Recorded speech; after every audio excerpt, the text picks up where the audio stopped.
Group D 2025 में देखिए sound वाले चैप्टर का कितना बेहतरीन सवाल पूछा गया है। इन्होंने क्या बोला है कि इनमें से कौन सी ध्वनि का पिच सबसे ज्यादा हो रहा, पिच की बात पूछी जा रही, पिच किसका ज्यादा हो रहा। अब यहां पर आप लोग एक छोटा सा पॉइंट पढ़ते हो कि जो भी हमारी पिच होती है वो ध्यान रखना किसके समानुपाती होती है, तो पिच हमारी आवृत्ति या फ्रीक्वेंसी के समानुपाती होती है। तो जिसकी आवृत्ति ज्यादा हो रही मेरे भाई उसी का पिच ज्यादा है। अब देखते हैं किसकी आवृत्ति ज्यादा है। जैसे कि पक्षी की आवाज है उसकी आवृत्ति है 1445, दूसरा है पत्तियों की सरसराहट उसकी आवृत्ति है 400, ये 600, ये 150। इनमें से सबसे ज्यादा फ्रीक्वेंसी देखी जाए तो पक्षी की आवाज में है और इसीलिए आप बोल सकते हैं अगर इसकी फ्रीक्वेंसी सबसे ज्यादा है तो इसका पिच भी सबसे ज्यादा होगा।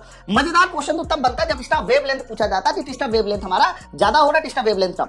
अब वेवलेंथ अगर पूछा जाता है किसका वेवलेंथ ज्यादा किसका वेवलेंथ कम, तो तुरंत हम लोग यहां पर फॉर्मूला लगाते हैं v बराबर n इंटू लेमडा।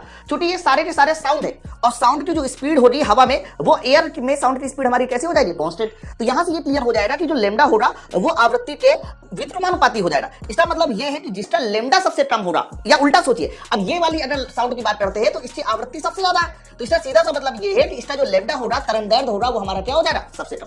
जबकि अगर इसका उल्टा देखा जाए तो 150 वोल्टेज वाला 150 हर्ट्ज की आवृत्ति क्या है, आवृत्ति मिनिमम है, तो इसकी जो वेवलेंथ हो जाएगी वो हमारी क्या हो जाएगी, सबसे मैक्सिमम हो जाएगी। तो इस तरह के सवाल आपके एग्जाम में पूछे जा रहे हैं। बहुत ही बेहतरीन ढंग से मैंने आपको क्लियर कर दिया। नीचे कमेंट सेक्शन में बताइए ये सवाल आपको समझ में आया या नहीं। ऐसे बेहतरीन कॉन्सेप्ट को सीखने के लिए ज्वाइन करें उड़ान बैच।